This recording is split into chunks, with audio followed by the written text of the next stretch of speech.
ನಮಸ್ಕಾರ ಎಲ್ಲರಿಗೂ. ಅಮ್ಮನ ಅಡುಗೆ ರುಚಿ ಚಾನಲ್ಗೆ ಸ್ವಾಗತ.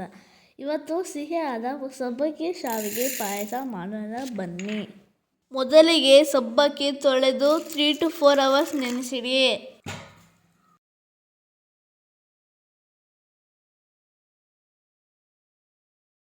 ಈಗ 1 ಕಪ್ ಶಾವಿಗೆ ತೆಗೆದು ಹುರಿದುಕೊಳ್ಳಿ.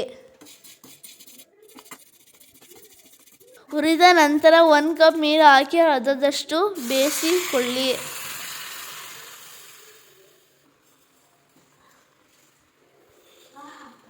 ಈಗ ನೆನೆಸಿಟ್ಟ ಸಬ್ಬಕ್ಕಿ 1.5 ಕಪ್ ಹಾಲು ಹಾಕಿ ತಿರುಗಿಸಿ ಸ್ವಲ್ಪ ಬೇಯಲು ಬಿಡಿ.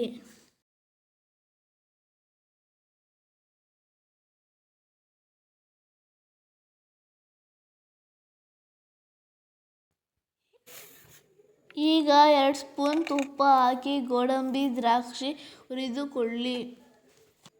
ನೀವು ಇನ್ನೂ ನನ್ನ ಚಾನಲ್ ಸಬ್ಸ್ಕ್ರೈಬ್ ಮಾಡಿಲ್ಲ ಅಂದರೆ ಇವಾಗೆ ಮಾಡಿ.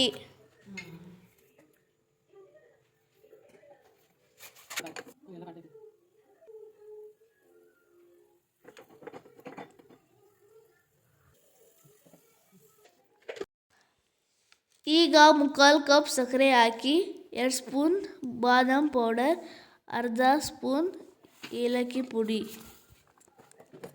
ಹಾಕಿ